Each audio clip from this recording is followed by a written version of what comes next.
Bueno, esta es la tercera parte de, de esta serie que he titulado ¿Quiénes somos? Y como dije desde el principio, me refiero a quiénes somos nosotros como iglesia. Esta es la última parte, no pretendo ir más allá de lo que he preparado hoy, porque tampoco quiero desbalancear las enseñanzas, sino que quiero que más bien sea una enseñanza bien balanceada, que haya de todo un poco al principio ahora de este ministerio, y que podamos entender la Biblia a grandes rasgos, primero que todo, pero yo creo que es muy necesario entender quiénes somos como iglesia, para que sea eso lo que vayamos allá afuera a decirle a las personas. Que mira, te estamos invitando a que aceptes a Cristo, a que te arrepientas de tus pecados, a que te unas a nosotros para glorificar el nombre del Señor. Y esto es la iglesia. La iglesia es un conjunto de personas que alaban al Señor, es un conjunto de personas que obedecen la voluntad del Señor en el poder del Espíritu Santo que tenemos en nosotros, porque hemos decidido dejar nuestra antigua vida de pecado y seguir al Señor. Entonces, esas son las cosas que queremos decirle a la gente de por, que vengan, que la iglesia no es ningún edificio, que la iglesia no es ningún club social, que la iglesia no es nada de eso. La iglesia es un conjunto de personas que siguen al Señor. Hoy día, los cristianos, llamados, vamos a decir entre comillas cristianos, hay cristianos que empañan la reputación de la iglesia, no solo de la iglesia, sino más importante que la iglesia, el Señor mismo. Desgraciadamente no podemos tapar el sol con un dedo, como decimos. No podemos esconder esta verdad, que es tan obvia a la cara, ante los ojos de todos, que hay personas que se llaman cristianos, pero no glorifican a Dios con sus vidas. El testimonio que dan ante otras personas es pésimo, y mucha gente dice: yo no quiero ser parte de eso. Yo no quiero ir a esa iglesia, ni a la otra, ni a ninguna, porque ya he visto suficiente de las iglesias. Ahora, esto no es la iglesia. Nosotros creemos, por fe en la palabra del Señor, que la iglesia de Jesucristo sí es una iglesia santa, sí es un conjunto de personas que han sido rescatadas del pecado por el Señor y que están de verdad sirviendo al Señor, que quiere decir viviendo para Él, aunque haya todas estas cosas por ahí. Gente que se dicen que siguen al Señor, pero es evidente que no lo siguen. Entonces, ¿cuánto quisiéramos muchas veces poder ver que está sucediendo, ver con nuestros ojos, que está sucediendo en la sociedad eso que dice? Y el Señor añadía todos los días a la iglesia los que habían de ser salvos. Este no es el versículo base de la enseñanza, pero sí quería utilizarlo como ejemplo al principio, como introducción, porque esto es lo que deberíamos estar viendo. Esto pasó en la iglesia, en la primera iglesia, y esto quisiéramos que siguiera sucediendo. Que Dios todos los días se siguiera trayendo personas ante nuestros ojos, salvándolos del pecado y ayudándolos mediante su Espíritu Santo a vivir para ellos, para Él, a vivir para Él y no para ellos, y a glorificar su nombre. Sin embargo, a veces no vemos eso todos los días. Lo que vemos es una iglesia con una fe muy débil, una iglesia que ya no sabe bien cuál es su identidad y que necesita despertar. Una iglesia que necesita despertar. Necesita ya no estar dormida, sino acabar de despertar y servir al Señor y salir a rescatar a la gente que no conoce al Señor. Ahora, cuando decimos salir a rescatar a la gente, muchas veces pensamos de un plan que nosotros elaboramos. Pensamos en una cosa que nosotros ideamos en nuestra propia inteligencia, trazando estrategias y llevando a cabo nuestra visión y todas esas cosas. Y nada de eso está mal en un principio.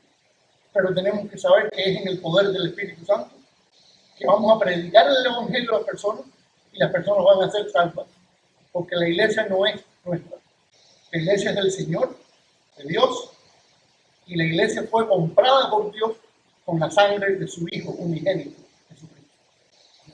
Quiere decir que Dios, como siempre me dicen a mí, como pastor que estoy empezando una iglesia, Dios está más interesado que tú en rescatar a las personas.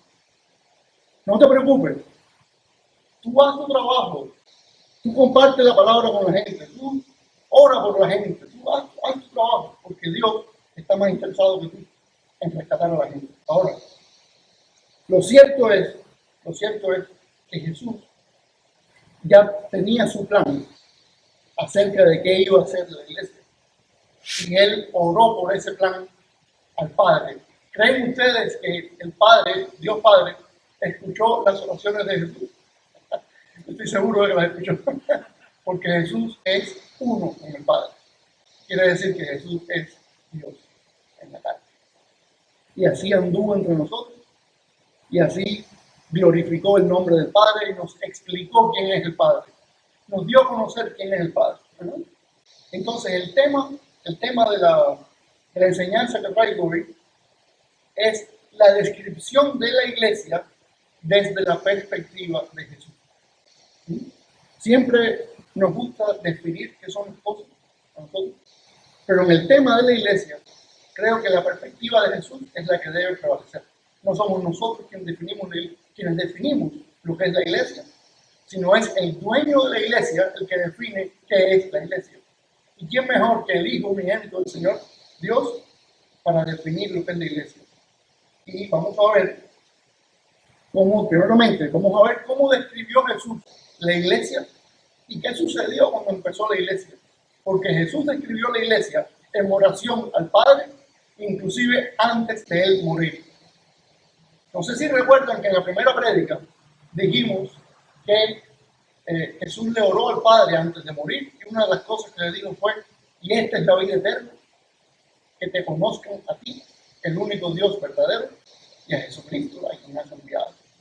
Después de eso, porque ahí estaba hablando él de la vida eterna que ofrece el Padre a través de él, y que él estaba a punto ya de morir para ofrecerse por los pecados de la humanidad, para que todo aquel que en él crea, como ya había dicho Juan, no se pierda, sino tenga vida eterna. Eso dijo Juan al principio, y eran palabras de Jesús también. Quiere decir que en esta misma oración que Jesús le está haciendo al Padre, por la vida eterna que él ofrece, por las personas que van a ser rescatadas mediante su sacrificio, él continúa orando y le dice al Padre: Padre, vamos a leerlo. ¿Está bien? Vamos a leerlo.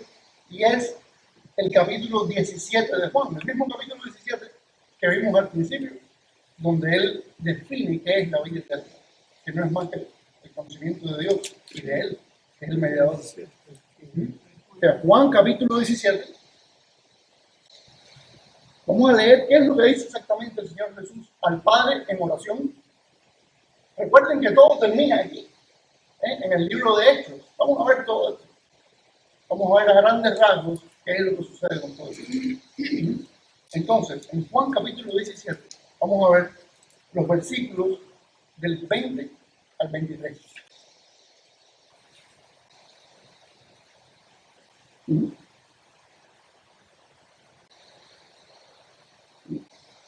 Él desde el 18 está diciendo en la oración: como tú me enviaste al mundo, así yo los he enviado al mundo. Quiere decir que Jesús envió al mundo a sus discípulos para que predicaran lo mismo que él predicó, que el reino de Dios se ha acercado, que el Mesías está aquí.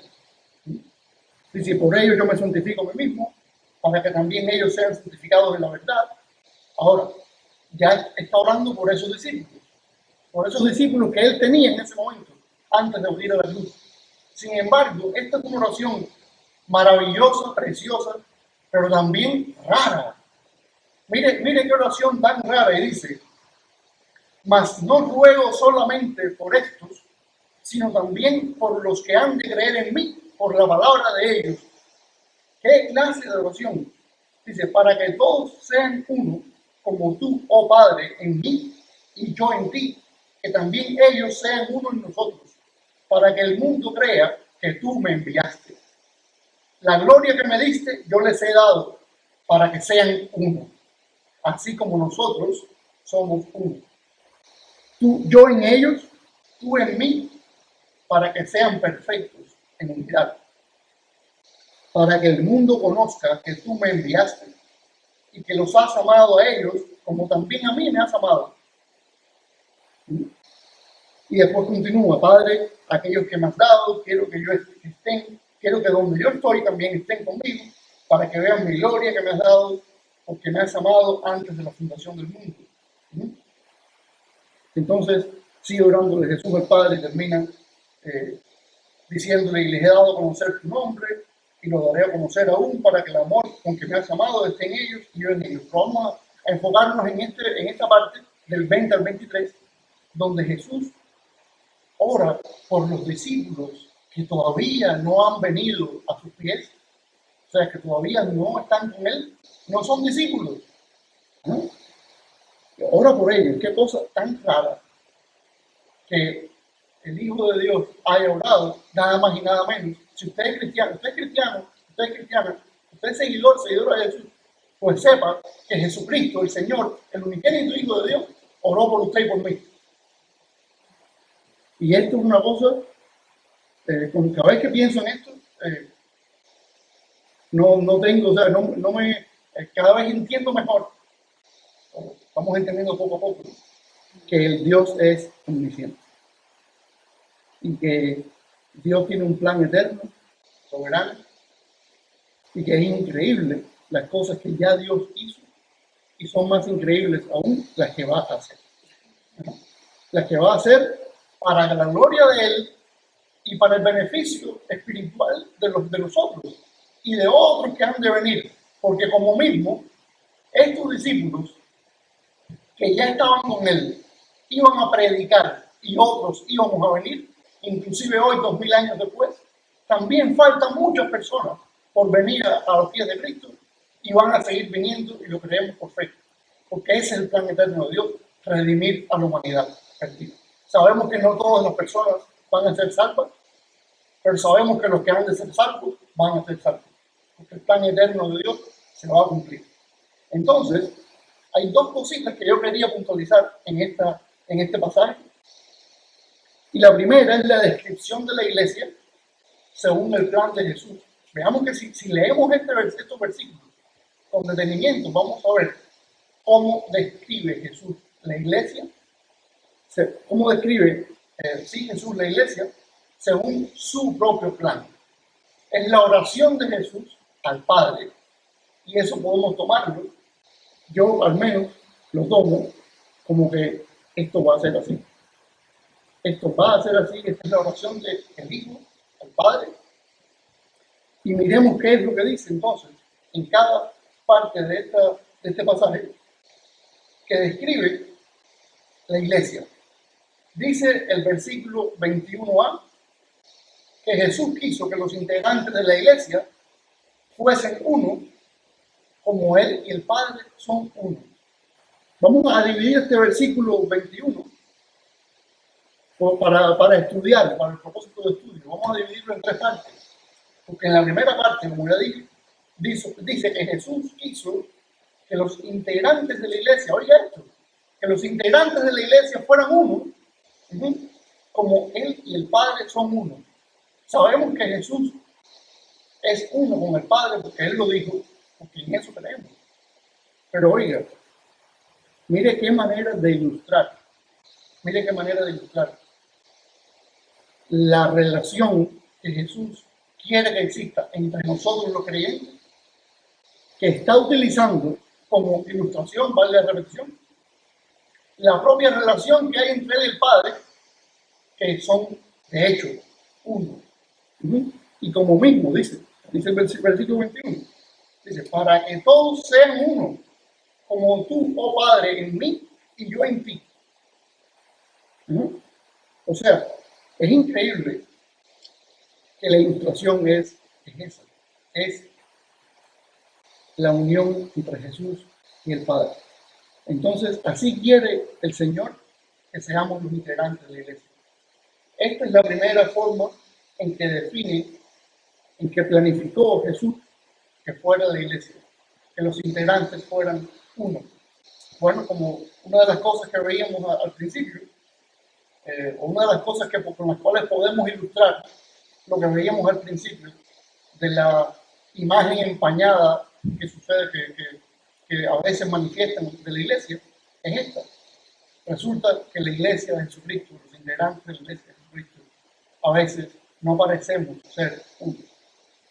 Y eso es lamentable y debemos arrepentirnos de eso. O sea, no es mi intención estar regañando todo el tiempo a la persona, pero la verdad es la verdad y es necesario decirlo. La iglesia de Jesucristo, si no es una, entonces, desgraciadamente, no lo digo yo, lo dice aquí la Biblia, no estamos haciendo la voluntad de Jesucristo, que es el dueño de la iglesia. Dijo él, Padre, que sean uno como tú y yo somos uno. Y como el Padre y el Hijo nunca dejarán de ser uno, no me parece a mí que nosotros tengamos la autoridad, la potestad para dejar de ser uno y empezar a dividirnos y cada cual agarrar por su lado y hacer su propia voluntad sin contar con el Señor, sin ver la dirección del Señor en su palabra y por el Espíritu que mora en nosotros.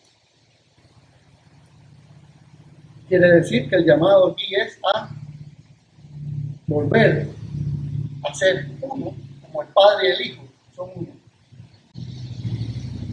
Si seguimos viendo este pasaje, vemos que no solamente eso dijo el Señor, sino que Jesús quiso que el mundo reconociera su relación con el Padre a través de la iglesia. Quiere decir que cuando las personas que no siguen a Cristo vean que nosotros somos uno, entonces van a ver que Cristo y el Padre en efecto son uno. Van a ver, en otras palabras, la gloria de Dios. Cuando vean que nosotros somos uno, van a ver la gloria de Dios. Porque hay que decir que no es fácil que muchos seres humanos se pongan de acuerdo y que vivan como si fueran uno. No queremos decir con esto que cada uno tenga su privacidad, su propia vida, sus propias decisiones en su vida, de acuerdo con las circunstancias, de acuerdo con la guía que le da el Señor individualmente a cada persona. Pero en lo que respecta a glorificar al Señor y a comportarnos como hermanos, ese tiene que ser el procedimiento. Esa es la forma en que debemos conducirnos. Debemos conducirnos como miembros de un solo cuerpo. Después en las cartas los apóstoles ilustran esto y dicen que el que cree que la iglesia es un cuerpo, el cuerpo de Cristo. ¿Qué quiere decir? Muchas veces los predicadores dicen las manos y los pies de Cristo. La forma en que Cristo obra hoy en este mundo es nada más y nada menos que la iglesia. Por tanto, hagamos lo que es correcto delante de Dios. Mire lo que dice el versículo 21, si seguimos. Padre en mí, Padre, dice, para que todos sean uno como tú, oh Padre, en mí y yo en ti, que también ellos sean uno en nosotros. Y dice, para que el mundo crea que tú me enviaste. Para que el mundo crea que tú me enviaste. Quiere decir también que para las personas que no son creyentes vean lo que sucede entre nosotros, que somos uno, ahí van a decir, ciertamente Dios Padre envió a Jesucristo a morir por los pecados de la humanidad. Porque mira a esta gente cómo viven.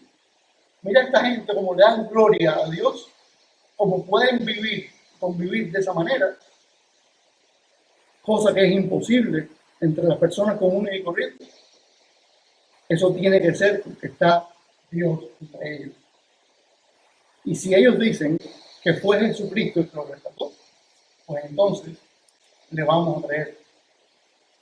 Quiere decir que esta relación entre nosotros ilustra y le dice a la gente que en efecto Cristo, Cristo fue enviado por el Padre. Y qué verdad tan grande. Qué verdad tan grande, porque si usted y yo no entendemos espiritualmente, no intelectualmente, que de verdad Cristo fue enviado por el Padre, por Dios Padre, el Rey del universo, pues entonces usted y yo no somos salvos. Y eso es un problema espiritual para usted y para mí, que no somos salvos, porque simplemente no, ni vivimos ahora con Dios, ni vamos a vivir después con Dios, después que nos vayamos de este mundo. ¿Sí? Entonces, si continuamos leyendo este pasaje, vemos que dice el versículo 22, la gloria que me diste yo les he dado, para que sean uno, así como nosotros somos uno, quiere decir que insiste en esta idea. Y dice en el versículo 23, yo en ellos y tú en mí, para que sean perfectos en unidad, y sigue describiendo esa unidad, ¿sí? Para que el mundo conozca que tú me enviaste, sigue reiterando, para que el mundo sepa, la gente de afuera sepa que tú de verdad me enviaste, ¿no? Y que los has amado a ellos como también a mí me has amado. Y esto es súper importante. Esto es súper importante porque lo que quiere decir esta última parte del versículo 23 es que Jesús quiso que el mundo, oigan bien, reconociera el amor del Padre hacia ellos a través de la iglesia. Es lo que acabo de explicar. Lo acabo de explicar y lo vemos aquí reiterado. Quiere decir que y que los has amado a ellos como también a mí me has amado. Quiere decir que el amor del Padre al Hijo es prácticamente el mismo, ¿no?, que el del Padre hacia nosotros. Y volvemos a repetir el famoso versículo de Juan 3:16, que dice que de tal manera amó Dios al mundo, quiere decir, así como Dios amó al mundo, que ha dado a su Hijo unigénito, para que todo aquel que en él crea no se pierda, mas tenga vida eterna. Quiere decir que el mundo debe reconocer que a ellos también Dios los ama. El que no es parte de nosotros debe vernos a nosotros y por la forma de nosotros conducirnos para con ellos, deben decir, de verdad Dios a mí también me ama. De verdad a mí también me ama el Señor, porque mira, esta gente, como decimos en mi país de origen, que no son nada mío, esa gente no son nada mío. Sin embargo, mira cómo se comportan conmigo. Mira cómo se comportan, mira cómo me ayudan, mira cómo conversan conmigo sin ser yo parte de la iglesia. Cómo conversan conmigo, cómo me preguntan, ¿cómo puedo orar por ti? ¿Cómo te puedo ayudar dentro de mis posibilidades? ¿Cómo te puedo ayudar? ¿Qué puedo hacer por ti? ¿Cómo te sientes hoy? ¿Cómo has estado esta semana?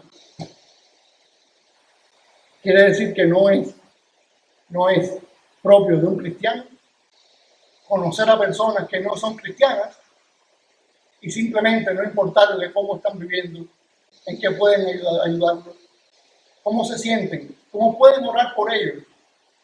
Porque sabemos lo primero que tenemos que hacer a la hora de orar por ellos. ¿Verdad o no? Lo primero que tenemos que hacer al orar por ellos es orar por su salvación.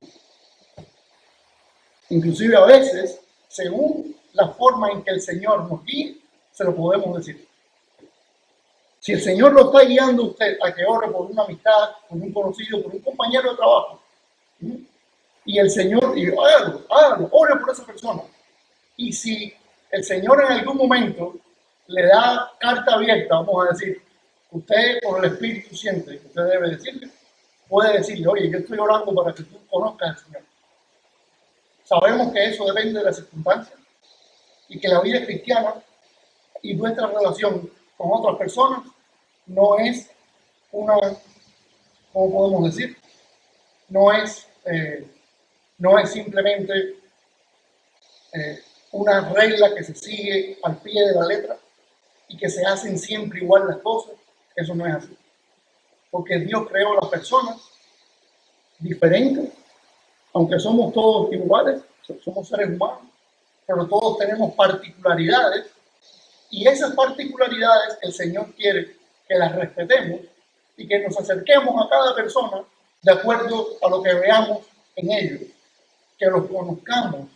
Si usted lo conoce, así va a saber qué le hace falta, va a saber cómo orar por ellos, y si es una persona que no sigue a Cristo y usted en algún momento, ya que lo conoce, puede decirle: estoy orando para que tú sigas a Cristo, estoy orando por tu salvación, por la salvación de tu alma. Si eso es la dirección del Señor, usted se puede sentir en libertad de hacerlo, porque eso es lo que el Señor le está diciendo. No que audiblemente el Señor le dijo: fulano, quiero que le digas a Mengano, quiero que le digas a esta persona. No tiene que suceder eso no es así. Pero en la relación con esa persona usted se va a dar cuenta que usted puede decirle a veces. Pero lo más importante es que esa persona tiene que ver que el Padre, Dios Padre, lo ama. A Él también, no solo a los que estamos en la iglesia, los que somos parte de la iglesia.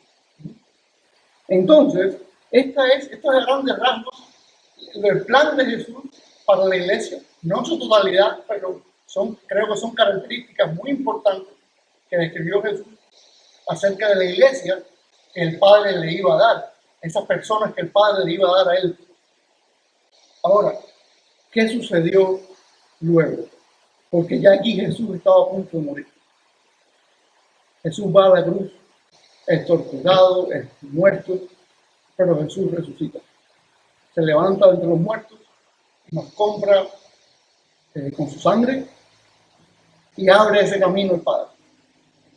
Entonces, mientras está todavía aquí resucitado, Él se encuentra con sus discípulos varias veces y les dice: yo me voy, pero ustedes no se quedan huérfanos. Recuerden que estudiamos el Espíritu Santo. Pues eso es lo que iba a suceder. Él iba a enviar, Él le iba a decir al Padre: Padre, envía el Espíritu Santo. ¿Para qué? Para que tu presencia y la mía habiten en ellos. Y esto es una cosa inexplicable. De hecho, las personas allá afuera nos van a decir: ¿qué tú quieres decir? Que Dios vive dentro de ti. Tú estás absolutamente loco. ¿Cómo tú me vas a decir que Dios, el Rey del universo, vive en ti? ¿Y quién tú te crees que tú eres? Yo no soy nadie. Yo hasta hace poco estaba viviendo como enemigo del Señor, y el Señor un día tocó mi corazón y me dijo: ven. Y es por eso, por lo que Él prometió, que el Espíritu de Dios vive en mí. Ahora, ¿qué pasó cuando descendió el Espíritu Santo? Bueno, fue en un día que estaban todos orando, como el Señor Jesús les dijo: oren para que venga el Espíritu Santo. Él va a venir. Se reunieron todos en oración, y ahí entonces el Espíritu, vamos a decir, irrumpió en esa habitación, y de forma maravillosa, poderosa, con señales visuales, el Espíritu Santo descendió sobre esas personas, pasó a morar en las personas que estaban ahí reunidas, y empezó la iglesia de Jesucristo. Entonces, ese era un día de una fiesta de los judíos, donde había judíos de todo el mundo en Jerusalén. Y estos discípulos que estaban reunidos, dice que aproximadamente 120, empezaron a hablar en los idiomas de todas esas personas judías, pero que hablaban otros idiomas, obviamente. Empezaron a hablar esas personas en todos esos idiomas, de forma tal que todas esas personas empezaron a decir: ¿cómo es posible que esta gente sean todos galileos, de donde era Jesús? ¿Cómo es posible que sean todos de aquí, por aquí cerca, y que nosotros los escuchemos hablar en nuestros idiomas? ¿Qué está sucediendo aquí? Esto es terrible, esto es maravilloso. Y había algunos que decían: pues no, esta gente está borracha. Y es ahí cuando el apóstol Pedro se levanta, y esto es en el libro de Hechos, capítulo 2, se levanta el apóstol Pedro, que antes había sido reprendido por Jesús por varias cosas de su carácter, pero ya cuando vino el Espíritu Santo sobre el apóstol Pedro pasó a ser el gran instrumento del Señor que predicó por primera vez el Evangelio. ¿Y qué cree usted? Que se convirtieron aquí como 3.000 personas. El apóstol Pedro se levantó y dijo: pues esto que ustedes ven aquí no es, como ustedes dicen, borrachera. No es borrachera, porque miren lo temprano que a esta hora nadie está borracho. Esto que está aquí es lo que prometió el Señor a través del profeta Joel. Quiere decir que el Señor Dios, ya en el Antiguo Testamento, a través de uno de sus profetas, había dicho que un día el Espíritu de Dios iba a venir sobre toda persona. Y el apóstol Pedro está diciendo: eso que ustedes están viendo, eso es lo que ha sucedido. Se cumplió la profecía que el Señor dio a través del profeta Joel. Entonces, mire que sucedieron todas las cosas que el Señor Jesús dijo antes de morir. Porque lo que el Señor Jesús dijo, se cumplió. Y lo que el Señor dice en su palabra, en la Biblia, se cumple. Cada profecía tiene que cumplirse, porque es la profecía del Dios del universo. Y lo primero que sucede, lo primero que podemos señalar aquí, acerca de este cumplimiento de la descripción de la iglesia según Jesús, es que los primeros integrantes de la iglesia eran uno. Como mismo dijimos que Jesús oró para que fueran uno, pues así fueron estos integrantes de la iglesia cuando empezaron ya a vivir en comunidad, empezaron a glorificar a Dios con sus vidas. Dice en el versículo 42 del capítulo 2 del libro de Hechos. Vamos a leer.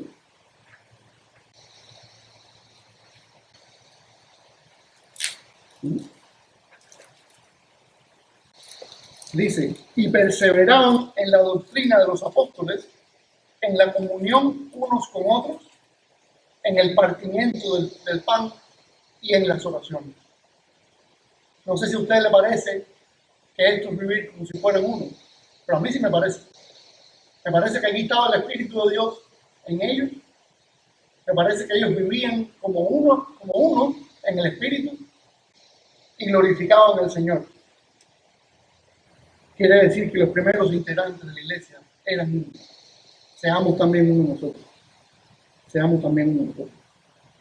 Dice más adelante, en el versículo 43, y sobrevino temor a toda persona, y muchas maravillas y señales eran hechas por los apóstoles. Quiere decir que el mundo creyó en Jesús a través de los primeros integrantes de la iglesia. Como dijo Jesús en su oración, así sucedió. Cuando la gente vio cómo vivían los integrantes de la iglesia, dijeron: pues sí, y sobrevino ese gran temor de Dios. Porque dijeron: ahí está pasando algo donde está presente Dios. Entonces, dice